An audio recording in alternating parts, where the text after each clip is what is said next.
லகரம் டிவி நேயர்கள் அனைவருக்கும் வணக்கம். அனைத்து இந்திய அண்ணா திராவிட முன்னேற்ற கழகம் 2024 பாஜகவோடு கூட்டணி வைக்காமலே இருந்திருந்த காலகட்டத்திலையும் குறைஞ்சபட்சம் 10 தொகுதியில் வெற்றி பெற்றிருக்கலாம். அதாவது எம்பி தேர்தல் முடிஞ்ச பிறகு எஸ்பி வேலுமணி சொல்கிறாரு, பாஜகவோட கூட்டணி வச்சிருந்தா 10-15 தொகுதி வெற்றி பெற்றிருக்கலாம் என்று சொல்லுகிறார். அதே நேரத்தில் அம்மையார் சசிகலா, ஓபிஎஸ் எல்லோரும் இணைந்தெல்லாம் அந்த தேர்தலில் சந்திச்சிருந்தாங்க. நிச்சயமாக 30 நாடாளுமன்ற தொகுதியில் அதிமுக வெற்றி பெறுவதற்கான வாய்ப்புகள் இருந்தது. அது அண்ணாமலை அம்மையார் ஜெயலலிதா அவர்களை அப்படி பேசிவிட்டார் என்பதற்காக அந்த கூட்டணி ஓரங்கட்டப்பட்டதா, அல்லது எடப்பாடி பழனிசாமியோட தனித்துவத்தை இந்த தேர்தலே காமிக்கணும், 2026 அது மாதிரி காமிச்சு முதலமைச்சராக வரணும், அதன் பிறகு துணை முதல்வராக மிதுனை கொண்டு வரணும், அப்படியான பல்வேறு திட்டங்கள்லாம் இருந்துச்சு. அது நிறைய பேருக்கு தெரியாது. ஆனால் எடப்பாடி சட்டமன்ற தொகுதிக்குள்ளே 2024 எடப்பாடி சட்டமன்ற தொகுதிக்குள்ளே மட்டும் 1000 ரூபா பணம் கொடுத்துருக்காங்க வாக்காளர்களுக்கு. தமிழ்நாடு முழுவதுமாக பல்வேறு நாடாளுமன்ற தொகுதிகளுக்குள்ள பணத்தை கொடுக்க வேண்டாம்னு சொல்லி எடப்பாடி பழனிசாமி உத்தரவு போட்டார். அது எடப்பாடி பழனிசாமியும் சபரீசன் முதல்வர் ஸ்டாலின் அவருடைய மருமகனும் சந்தித்து, நீங்கள் பணம் கொடுக்க வேண்டாம், நீங்கள் எம்பி உங்கள் அதிமுகவில் 10 பேர் ஜெயித்தாலும் 10 பேர்த்தையும் பாஜக தூக்கும், பாஜக ஆட்சிக்கு வந்தால் உங்களுக்கு சிக்கல், அதனால் மத்தியில் ஆட்சி மாறப்போகுது, நீங்கள் ஓட்டுக்கு பணம் கொடுக்க வேண்டாம் என்று மிதுன் அவர்களும் சபரீசன் அவர்களும் கலந்து பேசி தான் அந்த வேலையை செஞ்சுருக்காங்கிறது ஊருக்கு நம்ம தான் முதல்ல அம்பலப்படுத்தணும். நிறைய பேர் அம்பலப்படுத்தினாங்க. சரி, இப்போ அனைத்து இந்திய அண்ணா திராவிட முன்னேற்ற கழகத்தில் இருக்கக்கூடிய எடப்பாடி பழனிசாமியோட கனவு என்ன, 2026 பாமக நம்ம கூட்டணிக்கு வந்துடும், தாவேகா வரலன்னாலும் கூட. ஏன்னா தாவேகாவுக்கு ஓட்டு வங்கி எவ்வளோன்னு இதுவரையிலையும் தீர்மானிக்க முடியலை, அதுக்குண்டான சர்வேவும் இவரால் எடுக்க முடியல, இவர் ஆளுங்கட்சியிலையும் கிடையாது. அப்படிங்கும்போது பாமக நம்ம கூட்டணிக்கு வந்துடும்னு ஒரு கனவுல இருக்கார். பாமக நம்ம கூட்டணிக்கு வரும்னா ரயில்வே ஆலோசனை குழு கமிட்டி தலைவராக அன்புமணி ராமதாஸ் இருக்கார். பல கோடி ரூபா வருமானம், இந்தியா முழுக்க இருக்கக்கூடிய இது ஒரு வாரிய தலைவர் பதவி மாதிரி, இந்தியா முழுக்க ஒரு வாரிய தலைவர். ரயில்வே ஆலோசனை குழு கமிட்டியில் தலைவராக இருக்கார் அன்புமணி ராமதாஸ். கோடிக்கணக்கான ரூபாய் வருமானம் இன்றளவும் வந்து கொண்டு இருக்கிறது. பாரதிய ஜனதா என்ற ஒரு கட்சியை வைத்து அன்புமணி கோடிக்கணக்கான ரூபாய் சம்பாதிச்சிருக்கார். அப்போ அதை விட்டுட்டு அதிமுக கூட்டணிக்கு வருவார் அப்படிங்கிறது சாத்தியம் இல்லை. சரி, அது ஒரு பக்கம் இருக்கட்டும். அடுத்து எஸ்பி வேலுமணியும் சிங்கை ராமச்சந்திரன் இந்த 2 பேரையும் எடப்பாடி பழனிசாமி களத்தில் இறக்கி விட்டு, அதாவது சேமா வேலுச்சாமியையும் சிங்கை ராமச்சந்திரனையும் களத்தில் இறக்கி விட்டு, ஒரு கவுண்டரையும் ஒரு நாயுடுவையும் களத்தில் இறக்கி விட்டு எஸ்பி வேலுமணியை ஓரங்கட்டுறதுக்கு உண்டான அனைத்து வேலைகளையும் எடப்பாடி பழனிசாமி அவர்கள் செய்து கொண்டிருக்கிறார். இது எப்படிங்க சாத்தியம்? அவங்க எல்லாம் கவுண்டருங்க, ஒன்றா சேர்ந்துருவாங்க அப்படிலாம் கிடையாது. என்ன ஒரு சூழல்னா, அதாவது எஸ்பி வேலுமணி கிட்ட 40 சட்டமன்ற உறுப்பினர்கள் இருக்கிறார்கள். அந்த 40 சட்டமன்ற உறுப்பினர்கள்ட்ட 38 பேர்கிட்ட, கரெக்டாக ஞாபகம் வச்சுக்கோங்க, நமக்கு துல்லியமான தகவல் தான் கிடச்சிருக்கு. நம்ம சொல்கிறோம் 38 பேருக்கு தலா 2 கோடி ரூபா பணம் எடப்பாடி பழனிசாமி கூப்பிட்டு எல்லாத்துக்கும் தனித்தனியாக செட்டில்மெண்ட் பண்ணிட்டார். இதை தீபாவளிக்கு இப்போ அந்த 38 பேரில் தீபாவளிக்கு எல்லாத்துக்குமே அம்மையார் சசிகலா அவர்கள் 1 கோடி ரூபா பணம் கொடுத்ததாகவும் ஒரு தகவல் இருக்குது. அது என்னங்கிறது நம்ம போக பார்ப்போம். ஆனால் மீதி 2 பேர் ஏங்க பணம் வாங்கல? சூலூர் எம்எல்ஏ கந்தசாமி அவர் முழுக்க 100% இந்த உலகமே அலைஞ்சாலும் அந்த சூலூர் எம்எல்ஏ கந்தசாமி எஸ்பி வேலுமணியோட ஆதரவாளராக இருப்பார். நிறைய மாவட்ட செயலர் இது போல் எஸ்பி வேலுமணியோட ஆதரவாளராக இருக்காங்க. சரி, ரைட்டு. அதே போல் வால்பாறை எம்எல்ஏ அமுல் கந்தசாமி அவரும் எஸ்பி வேலுமணியோட நகமும் சதையுமாக உயிரும் ஒன்றுமா இருக்கக்கூடியவர். அமுல் கந்தசாமியும் சூலூர் எம்எல்ஏவும் வால்பாறை எம்எல்ஏவும் 100% எஸ்பி வேலுமணியோட விசுவாசி. இந்த 2 பேர்த்தை தவிர மீதி இருக்கக்கூடிய 38 பேரில் 38 பேர்த்துக்கு தலா 2 கோடி ரூபா பணம் எடப்பாடி பழனிசாமி மூலியமாக தனித்தனியாக பெட்டி போயிடுச்சு. அது எந்த ரூட் வழியாக போணுச்சு, எந்த மாவட்ட செயலர் வழியாக பணம் போணுச்சு அப்படிங்கிற ஒரு தகவல் நமக்கு இருக்குது. அந்த 38 கோடி ரூபாய் எந்த பினாமி மூலியமாக, திருச்சியில் இருக்கக்கூடிய கார்த்திகேயனா அல்லது வெங்கடாச்சலபதியா அல்லது தஞ்சாவூரில் இருக்கிறவரா உதயகுமாரா, இப்படியான ஒரு சூழல் இருக்குது. அது யார் மூலியமா பணம் போணுச்சு, எந்த இடத்துல வச்சு எடுத்தாங்க அப்படிங்கிற தகவல் முதற்கொண்டு நமக்கு மெயிலில் வந்திருக்கு. விரைவில் அந்த செய்தியை லகரம் டிவியில் நீங்கள் காண தவறாதீர்கள். இப்போ எஸ்பி வேலுமணியை ஓரங்கட்டுறதுக்கு 38 பேர்த்துக்கிட்ட தலா 2 கோடி ரூபாய் எஸ்பி வேலுமணியோட ஆதரவாளராக இருக்கக்கூடிய 38 எம்எல்ஏ எடப்பாடி பழனிசாமி பணம் கொடுத்ததன் மர்மம் என்னன்னா, இந்த 38 பேரும் அம்மையார் சசிகலாட்ட தலா 1 கோடி ரூபா வாங்கினது. ஏன்னா ஸ்லீப்பர் செல் மாதிரி எடப்பாடி பழனிசாமிக்கு அங்கங்கே ஆள் இருக்கும் போல இருக்குது. அங்கே மூலியமாக இது மாதிரி அம்மையார் சசிகலா அவர்களிடத்தில் தலா 1 கோடி ரூபா வாங்கிட்டாங்க அப்படின்னு சொல்லி நம்ம டபுளாக கொடுத்துருவோன்னு சொல்லி 1 கோடி எக்ஸ்ட்ரா இவங்க 2 கோடியாக கொடுத்து சரி கட்டுறாங்க. எஸ்பி வேலுமணியோட அரசியல் வாழ்க்கை இனி கேள்விக்குறியாகுமா? அதற்கான வாய்ப்புகள் இருக்கானா? இல்லை. முழுக்க முழுக்க பாரதிய ஜனதா கட்சியை நம்பி இருக்கிறார். ஆனால் இன்னொரு விஷயம், பாரதிய ஜனதா கட்சியை நம்பித்தான் ஓ பன்னீர்செல்வத்தோட அரசியல் வாழ்க்கை இன்றைக்கு அனாதையாக இருக்கிறது.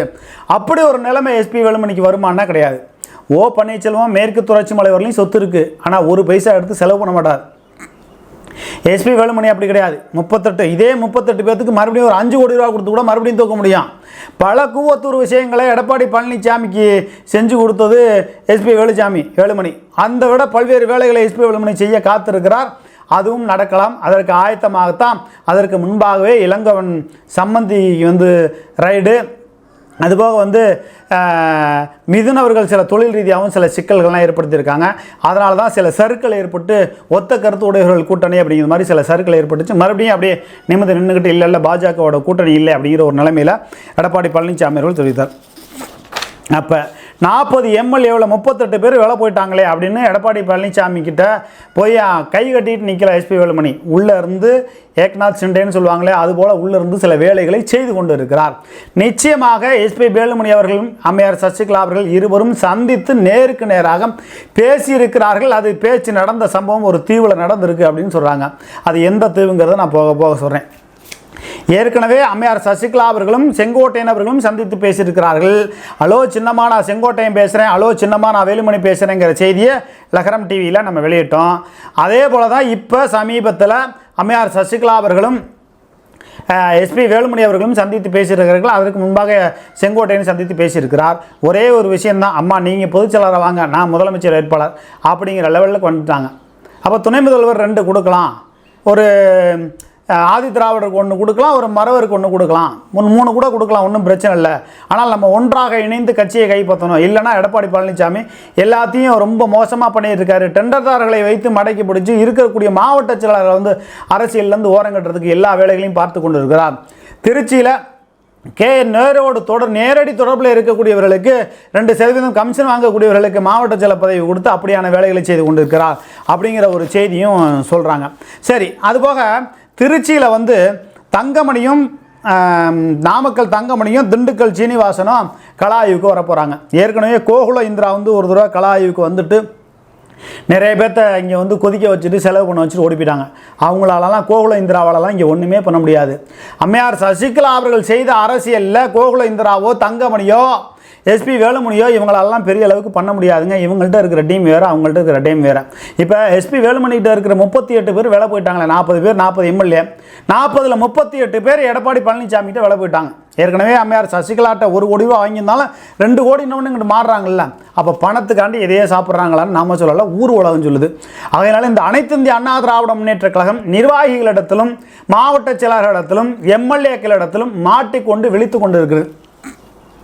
ஒரு விஷயத்தை நல்லா தெரிஞ்சுங்க, என்னுடைய பழைய சொந்தமோ என்னுடைய ரத்த சொந்தமோ ஒன்று விட்டு சொந்தமோ நீண்ட நாள் கழித்து அவங்கள நம்ம பார்க்குற பொழுது ஆனந்த கண்ணீர் விடுவோம், மனசுக்குள்ள அவ்வளோ சந்தோஷம் இருக்கும். அதுபோல் அனைத்து இந்திய அண்ணா திராவிட முன்னேற்ற கழகத்தில் ஓ பன்னீர்செல்வம், அம்மையார் சசிகலா, டிடி விதினரன் எல்லோரும் ஒன்றாக இணைந்து தேர்தலை சந்திக்கிற பொழுது அவர்களுக்குள்ளே ஒரு பாசம் ஏற்பட்டு பிணைப்பு ஏற்பட்டு ஒற்றுமையாக நாமெல்லாம் பழைய சொந்தம் பழைய ரத்தம் என்று ஒரு உறுதியாக நின்று வேலை பார்த்து ஆட்சி அதிகாரத்துக்கு வரணும்னு நினைப்பாங்க. அப்படி ஒரு ஒற்றுமை வர வேண்டும் என்று தான் அம்மையார் சசிகலா அவர்கள் நினைக்கிறார்கள். ஓ பன்னீர்செல்வம் நினைக்கிறார். ஓ பன்னீர்செல்வம் கையெடுத்து 10 பைசா செலவு பண்ண மாட்டார். அவங்க குடும்பத்துக்குள்ளே ஏகப்பட்ட பிரச்சனை, குடும்பை பிடிச்சி போடுற அளவுக்கு சட்டம் வந்துருச்சு. அது வேறு விஷயம். பாகப்பிரிவினை பங்கு பிரிவினை அது வேறு விஷயம். பங்காளிக்குள்ளே அது வரக்கூடியது தான். ஆனாலும் கூட இந்த அனைத்து இந்திய அண்ணா திராவிட முன்னேற்ற கழகம் ஒன்றாகாமல் ஆட்சி அதிகாரத்துக்கு வருவது என்பது ஒருபோதும் சாத்தியமில்லை. தாவேகா கட்சிக்கு 60 சீட்டு கொடுத்து 500 கோடி பணம் கொடுத்து தொகுதிக்கு செலவு கொடுத்து தேவையாது. 30 ஆண்டு காலமாக ஆட்சி அதிகாரத்தில் இருந்த கட்சிக்கு ஒரு சின்ன கட்சி இப்போ புதுசாக ஆரம்பிச்சிருக்கிறோம், கொள்கையும் பேசலை ஒன்றும் பேச 10 நிமிஷம் உட்கார்ந்து ஊடகத்தில் பேச திராணியற்ற நிலைமையில் இருக்கக்கூடிய எந்த அரசியலும் இல்லாத நிலைமையில் இருக்கக்கூடியவர்கள் பால்வாடியாக இருக்கக்கூடிய அவர்கிட்ட போய் எடப்பாடி பழனிசாமி 60 சீட்டுக்கு தொங்கி நிற்கிறார் என்று சொன்னால் இந்த அனைத்து இந்திய திராவிட முன்னேற்ற கழகம் அனைத்து இந்திய அண்ணா திராவிட முன்னேற்ற கழகம் எங்கே போய் கொண்டு இருக்கிறது என்பதை நீங்கள் சிந்தித்து பாருங்கள். இப்போ திருச்சியில் தங்கமணியும் திண்டுக்கல் சீனிவாசனும் கலாய்வு பண்ண போகிறாங்க. கலாயிலோ என்ன பண்ண போகிறாங்க? நகர்ப்புற வளர்ச்சித்துறை அமைச்சர் KN நேருவோடு 2 திருச்சியில் இருக்கக்கூடிய மாநகர மாவட்ட செயலாளரும் புறநகர் மாவட்ட செயலாளரும் நெருங்கிய தொடர்பில் இருக்கிறார்கள். 2% கமிஷன் வாங்குகிறார்கள் என்ற உண்மை தகவலை எடப்பாடி பழனிசாமிக்கு சொல்லுவாங்களாம். ஏற்கனவே எடப்பாடி பழனிசாமியும் KN நேருவும் மிக மிக நெருக்கமாக இருக்கிறார்கள். மிக நெருக்கமாக இருந்து அரசியல் செய்து கொண்டு இருக்கிறார்கள். உள்ளடி வேலைகளும் இங்கிட்டும் செய்கிறாங்க, அங்கிட்டும் செய்கிறாங்க. திமுகவில் இருக்கக்கூடிய அமைச்சர்கள் உதயநிதியை முதலமைச்சராக வந்துடக்கூடாதுங்கிறதுல குறியாக இருக்காங்க. அதிமுகவில் இருக்கக்கூடிய முன்னாள் அமைச்சர்கள் எடப்பாடி பழனிசாமியை முதலமைச்சராக வந்துடக்கூடாதுன்னு அது ஒரு திட்டம் போடுறாங்க. பாஜக என்ன திட்டமிட்டு கொண்டு இருக்கிறது என்ற செய்தியை நம்ம விரைவில் வெளியிட போகிறோம். அதுபோக தங்கமணிக்கும் சீனிவாசனுக்கும் 17 மாவட்டங்களை ஒதுக்கியிருக்காங்க. அதுபோல் எஸ்பி வேலுமணிக்கு சிவி சண்முகத்துக்கும் 14 மாவட்டத்தை ஒதுக்கியிருக்காங்க. கேபி முனுசாமி இந்த கட்சியை நாசம் செய்து கொண்டு இருக்கிற அவருக்கும் அதுபோல் ஜெயக்குமாருக்கும் 7 மாவட்டத்தை ஒதுக்கி கட்சி கலாய்வுகளை பார்க்க சொல்லியிருக்காங்க. என்ன கலாய்வுக்கு போனாலும் நீங்கள் போய் புரோட்டா திங்களா, மீன் திங்களா, இறால் திங்களா, மீன் திங்களா, கருவாடு திங்களா, எல்லா அசைவத்தையும் சாப்பிடக்கூடிய ஒரு மோசமான மிருகம் ஜெயக்குமார்னு நான் சொல்லலை, திமுகவே சொல்லியிருக்காங்க. அப்படிப்பட்ட ஜெயக்குமார் இந்த கட்சியை அழிக்காமல் விட மாட்டார், கேபி முனுசாமியை அழிக்காமல் விட மாட்டார். ஒன்றா சேர்றதுக்கும் அவங்க ஒத்துழைப்பு கொடுக்க மாட்டாங்க. ஆகையினால இந்த அனைத்து இந்திய அண்ணா திராவிட முன்னேற்ற கழகத்தில் இருக்கக்கூடிய சட்டமன்ற உறுப்பினர்கள் எஸ்பி வேலுமணியோட ஆதரவாளர் இருந்த 38 பேர் அம்மையார் சசிகலாட்ட 1 கோடி ரூபா வாங்கிட்டு எடப்பாடி பழனிசாமி கிட்டே 2 கோடி ரூபா வாங்கிட்டு இவ்வளோ பணத்துக்கு நாயா அலையிறீங்களே, எதையோ திங்கிறதுக்கு நாம சொல்லலை, ஊர் உலகம் சொல்லுது. அப்படி இந்த 38 பேருக்கு எந்த அமைச்சர், எந்த முன்னாள் அமைச்சர்கிட்ட பணம் போச்சு, எந்த வீட்டிலேருந்து பணம் போச்சு, எந்த எல்லையிலேருந்து பணம் போச்சு அப்படிங்கிற தகவலை விரைவிலேயே நம்ம லகரம் டிவியில் வெளியிட போகிறோம். அதுபோக எடப்பாடி பழனிசாமிக்கு ஒரே நோக்கம் 2026 கிடையாது, 2031. இந்த முறை உதயநிதி அரசியலுக்குள்ளே வந்துட்டோம், கொடநாடு கேஸை நாங்கள் எடுக்கவே மாட்டோம் அப்படின்னு முழு நம்பிக்கையோட மதிப்பிற்குரிய தமிழ்நாட்டினுடைய முதலமைச்சரும் திராவிட முன்னேற்ற கழகத்தினுடைய தலைவருமான ஐயா ஸ்டாலின் அவர்கள் கனிமொழியை நம்பியிருக்காரா இல்லையோ, கட்சியில் இருக்கக்கூடிய மூத்த அமைச்சர்களை நம்பியிருக்காரா இல்லையோ, திராவிட முன்னேற்ற கழகத்தினுடைய தொண்டர்களை நம்பி இருக்கிறாரா இல்லையோ, திமுக தலைவரும் தமிழ்நாட்டுடைய முதலமைச்சருமான ஐயா ஸ்டாலின் அவர்கள் நம்பி இருப்பது எடப்பாடி பழனிசாமி என்ற ஒருவரை நம்பித்தான் இருக்கு. ஐயா உங்களால் தான் நாங்கள் ஆட்சிக்கு வர போகிறோம், கொடநாடு கேஸை சுத்தமாக எடுக்க மாட்டேன், தூசி தட்டியும் எழுப்ப மாட்டேன், ஒன்றும் பண்ண மாட்டேன், எங்களுக்கு நாங்கள் முதலமைச்சராக வந்துடணும், அடுத்த தடவை நீங்கள் பார்த்துங்க அப்படிங்கிற லெவலுக்கு ஒரு சமரசம் பேசியிருக்கிறதா சொல்கிறாங்க. தாவேகா என்ற ஒரு கட்சி அதிமுகவோட சேர்ந்தாலும் வெற்றி பெறுவதற்கான வாய்ப்புகள் இல்லை. உங்கள்கிட்ட எண்ணிக்கையும் கிடையாது, உறுப்பினர்களும் கிடையாது, கட்சி பொறுப்பாளரும் கிடையாது. கடைசி வரை ஜெயிலுக்கு போய் ஏதாவது ஒரு வழக்கு சந்திக்கக்கூடிய அளவுக்கு இருந்துச்சுன்னா எல்லாம் தெரிச்சு ஓடி போயிடுவாங்க, கடுகு மாதிரி, எண்ணெயில் போட்ட கடுகு மாதிரி ஓடி போயிடுவாங்க. ஆகையினால எடப்பாடி பழனிசாமியை நம்பித்தான் முதல்வர் ஸ்டாலின் அவர்கள் இருக்கிறார்.